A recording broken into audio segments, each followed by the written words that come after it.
আসসালামু আলাইকুম বন্ধুরা, আজকে আপনাদেরকে দেখাবো যে এক বড় ভাইয়ের অ্যাম্পলিফায়ারটি আমরা তৈরি করেছিলাম। অ্যাম্পলিফায়ারটি তৈরি করার পর অ্যাম্পলিফায়ারটি আমরা বুকিং দিতে নিয়ে এসেছি। তো মূলত বুকিং দেওয়ার আগে আমরা মেপে নিই যে অ্যাম্পলিফায়ারটির ওয়েটটি কত। আপনারা দেখে নিন অ্যাম্পলিফায়ারটি চিনতে পাচ্ছেন কিনা, এবং অ্যাম্পলিফায়ারটির ওয়েটটি দেখুন পুরোপুরি 11 কেজি 270 গ্রাম। হ্যাঁ বন্ধুরা, এই অ্যাম্পলিফায়ারটির ওয়েটটি আপনাদেরকে দেখিয়ে দিলাম, এবং অ্যাম্পলিফায়ারটি কি কি দিয়ে আমরা প্যাকেজিং করব সেটাও আপনাদেরকে দেখিয়ে দিচ্ছি। সবচাইতে ভালো মানের এগুলো শোলা, এই শোলাগুলো কোনো নোংরা শোলা নয়, এবং এই প্যাকেজিংটি যেখান থেকে আমরা করে থাকি সেখানকার ঠিকানাও আজকে আপনাদেরকে দেখিয়ে দেবো। তো বন্ধুরা দেখুন, প্যাকেজিংটি সর্বপ্রথম আমরা দেখে নিলাম মাপজোক দিয়ে যে অ্যাম্পলিফায়ারটি আটবে কিনা। অ্যাম্পলিফায়ারটি খুব সুন্দরভাবে আটিলভাবে এঁটে গেছে এবং চারপাশে ফাঁকা আছে। চারপাশে ফাঁকা থাকার কারণ হলো যাতে আমরা শোলা বা এরকম অ্যাপেলের শোলাগুলো দিতে পারি। অ্যাপেলের শোলাগুলো এতটাই পরিমাণে নরম, অ্যাম্পলিফায়ারটি এখানে রাখলে খুবই সুরক্ষিত থাকবে।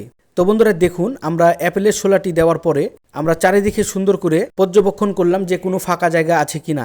তো দেখলাম যে ফাঁকা জায়গা এখানে কোনো প্রকারের নাই। এরপরে উপরে যে আমরা শোলাটি দিব সেই শোলাটি সুন্দর করে মাপজোক দিয়ে আমাদের ভাইটি কেটে ফেললো। কেটে ফেলার পর আমরা এখানে অ্যাম্পলিফায়ারটি আগে বসাবো, বসে দেখে নিব যে কোনো পাশে ফাঁকা আছে কিনা। যদি ফাঁকা থাকে তাহলে আবারও পরবর্তীতে আমরা শোলা দিয়ে দিব। তো বন্ধুরা মূলত এভাবে করে প্যাকেজিংগুলো করতে হয়।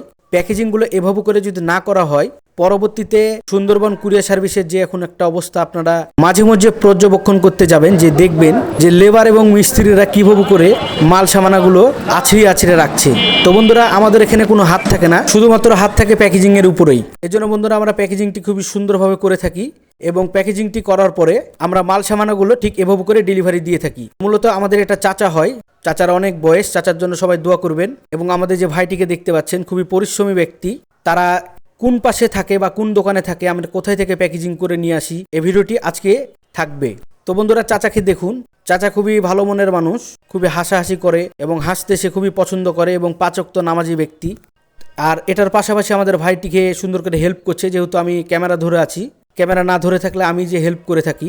তো ভাইটির প্রতিভাটা একবার দেখুন কি সুন্দর করে বানতে পারে। তো মূলত ঠিক এভাবে করে বানতে হয়। আপনারা যখন প্যাকেজিংগুলো করে থাকবেন ঠিক এভাবে করে যদি বান্ধন দিয়ে দেন, বের হওয়ারও কোনো সুযোগ থাকে না বা ছিঁড়ে যাওয়ারও কোনো ভয় থাকে না। এজন্য আপনারা এভাবে করেই প্যাকেজিংগুলো করে থাকবেন। তো চাচা কি বলছে একটু শুনুন। কুমারপাড়া চাউলপট্টি। আচ্ছা, কুমারপাড়া চাউলপট্টির এই মেন রোডেই। তো বন্ধুরা চাইলে আপনারা চাচার দোকান থেকে প্যাকেজিংগুলো করতে পারেন। ধন্যবাদ সকলকে ভিডিওটি দেখার জন্য। আসসালামু আলাইকুম।